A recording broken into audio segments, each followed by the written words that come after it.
はい、どうもマエストロガレージです。今回も引き続き、グッドサウンドを追い求めて、究極のインナーサイレンサーの企画、制作を行っていたんですが、あれなんかいよいよゴールポストが見えてきちゃったかなって感じのブツが出来上がってしまったので、ここにご報告いたします。来たこれ。来たんじゃないこれ。まずは、私、マエストロなりに考えた排気効率におけるへりくつ理論を聞いてください。これが何もインナーサイレンサーとかつけていない柿本マフラーの、内部構造の想像図です。一応実測を元にして書いてます。まあこの辺なんかはグラスウールがもう劣化しても多分スカスカです。58パイのパンチングパイプを通って80パイの出口になってそのままのストレート構造です。どこも絞りがないです。これだとなんかこうアクセルをオフにした時にこう吸い込むような音が出ちゃうんですね。こうアクセルオフにした時に気流がここから逆流しちゃうような感じ。この中が不圧になって逆流しちゃうような感じ。そしてパンパンパンパンと音が出ちゃう。でアクセル踏み直した時のフィーリングもすごく悪いんで、ここに普通のフメル君、こういう感じで収まるのかな。でフメル君、結局ここの抵抗とこの消音材で消音してるんですね、フメル君は。これフメル君、柿本に入れる場合、ここでもう消音材を切っちゃわないとここ入らないんですよ。こう狭くなってる。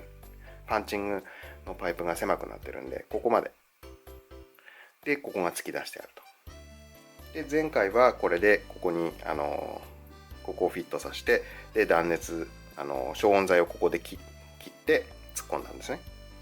でそれが前回で、フメル君がこう入ってる状態、フメル君がこう入ってる状態でもここが細くなってるんで吸い込みはかなり少なくなるんですけど、それでもアクセルオフした時のこのフィーリングがちょっと気に入らないんですよ。で今回こういう延長パイプを作ってみました。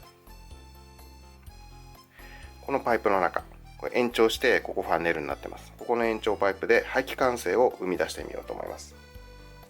で出た排気ガスの不圧に対してこのメインマフラーの中が不圧になるんじゃなくて、ここを不圧にしてこのメインマフラーの中に残っている排気ガスも引き出しちゃおうと、そういう考えです。そんなうまいこといくかどうかわからないですけどね。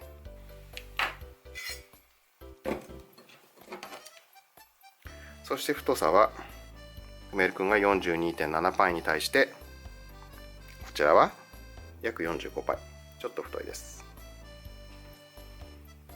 そして裏側もフメル君がすんなり入るようにファンネル状になってます。でこれはここにストッパーがあるんでこれ以上中には入らないです。でここにパンパンのグラスブルーが入るんでこっちもバックしないように、そういう感じの設計です。中の段付きが気になりますけど、ちょっとこれは勘弁してください。手作りなんですいません。これがフメル君のここに入って完成吸気、完成の排気ガスの完成ですね。排気ガスの完成力がこうやってずっと流れてるわけじゃないですか。その完成力を使ってアクセルをオフにして、ここが、不圧に近くなった時にこの完成力を使ってこう吸い込まないようにこの流れを使って止めてやろうと。吸い込まないようにこの辺でこうププッとこのフメル君のこの辺で戻ってきたのをこう止めてやろうと、そういう構想です。音質調整のためにロックウールとステンウールでがっちり巻きます。パンパンに巻いちゃいます、ここは。でここから来た排気ガスのエネルギーがここのファンネルの中でこの中入るのは当たり前なんですけど、ここをこうスカスカになったこの消音材、柿本のオリジナルの消音材が入ってる部分、ここのところにこう反射波になってこれもまた消音してくれるんじゃないかと期待してます。机上の空論ですけどね。それで今からここにステンレスウールとグラスウールをくっちり巻いて組み込んでいってみます。それでは実際に組み込みます。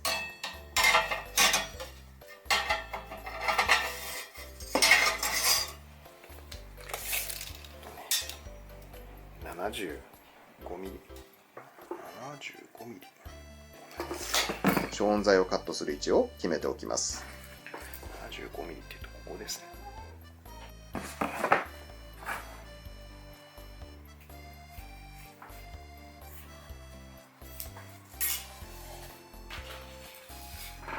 また出ました。100均のステンレスたわし。本物のステンレスウールに比べたら目が粗いですが、グラスウールの飛散防止が目的なので、これで十分です。ここにカットしたグラスウールを巻いていきます。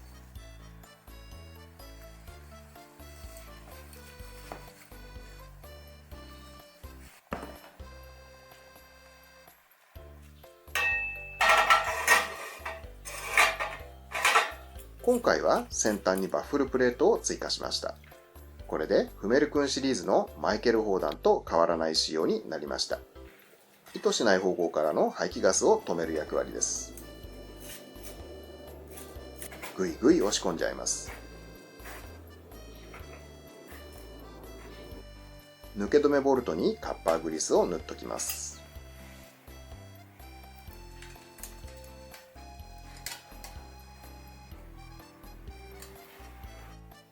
こんな感じで収まりました。外からは違いはわからないですね。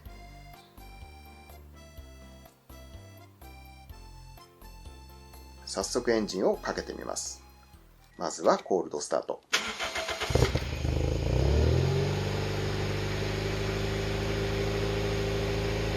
それでは試乗していきます。相変わらず脈絡のないインプレですが、雰囲気だけは察してください。あれなんかいいね。まあ、いつもいいねいいねばっかり言ってるけど。ち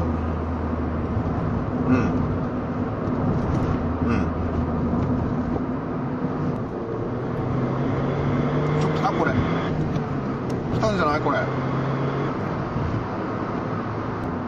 理想のグッドサウンドになんか近づいたんじゃない？表現の仕方にちょっと誤解があるかもしれないけども、ノーマルマフラーのフィーリングでグッドサウンドになったような感じですね。全然爆音じゃないや。でもいい音だな。おまわりさんとすれ違ったって平気。いいよ。いい。アクセルオフにした時のこの急激な弾付感みたいなのがなくなったね。こうサイレンサーの中の排気を引っ張ってってるんだろうね。排気管制をうまく利用しているような気がしますね。狙い通りですね。お待ちかね。それでは踏んでみます。来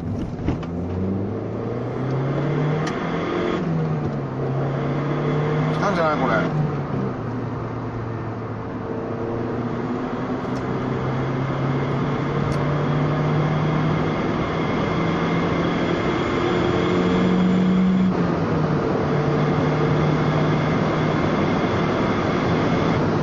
いい感じ。結構すごいいい感じ。いい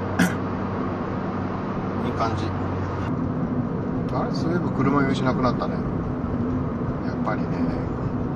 それでは恒例の音量測定です。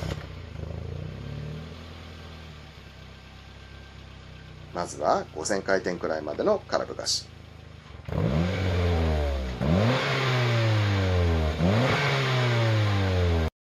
ちなみにこちらはフメル君だけの音です。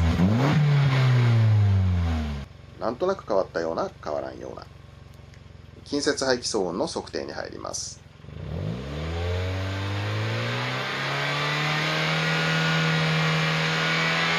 測定値は前回の動画でのフメル君のみの時と変化なしで 94.6 デシベル。最大音量の数字はフメル君だけの時と変わりませんが、今回明らかに車内の子守音は減少しました。いやー、フメル君のおかげで音量を気にせずにいろんな研究がこれからも進められそうです。ステッカーを貼ってアピールしておきましょう。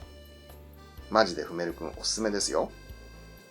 さて、フメル君のパンチングパイプの太さについて補足の説明をしておきます。このセフリングのマフラー、今はレムスという会社に合併吸収されてしまいましたが、ヨーロッパでは老舗ブランドのスポーツマフラーです。この車検対応のマフラーの中身を覗いてみますと、太いテールパイプの奥には本当のマフラーの出口が見えます。比較用に直径 20mm のパイプを突っ込んでみました。こちらはフメル君。お分かりでしょうか？実はフメル君、このセフリングとほぼ同じ口径なんです。だから踏めるんですね。それでは製作の様子をどうぞ。2個買いました。これが大使おうかなと思って。見覚えありますこれ。直感アダプターの残骸。またこれを再利用しちゃいます。もうほとんどゴミなんですけど、また出番が出ました。これを入れるんですけど、つなごうと思ったんですけど、これちょっとギリギリ入んない、ギリギリ入らないです。そこでテクニックで入れてみたいと思います。これをバーナーで熱していきます。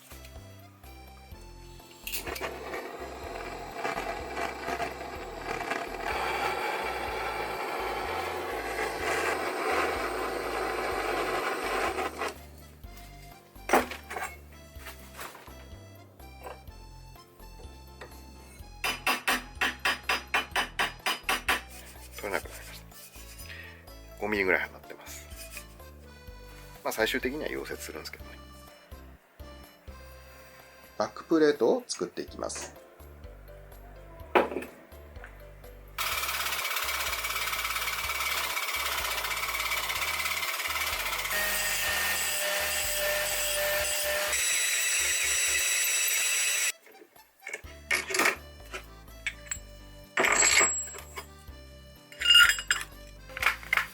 本業の電気工事で使う油圧パンチャーを駆使して穴開けから補強のためのリブ立てなんかもやっちゃいます。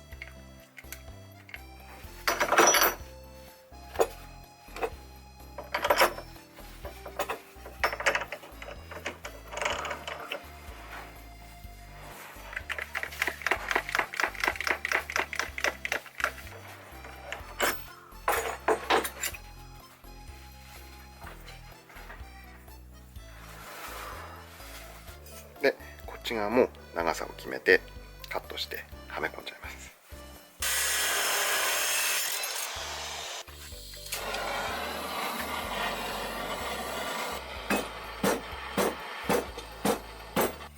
またがっちりはまりました。でもこれだけで不安なんで、ここをちょっと溶接します。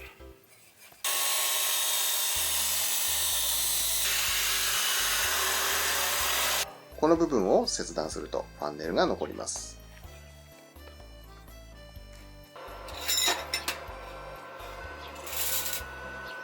この辺の溶接の動画は僕の別チャンネルマイストロ電工でも取り上げていますので、そちらもどうぞ。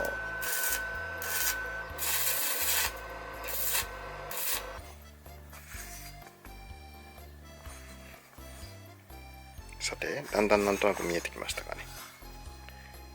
ここをマフラーの内径に合わせて切っちゃいます。カットしてきました。径を合わせてきました。今日はここまで。ちょっとこれから仕事行ってきます。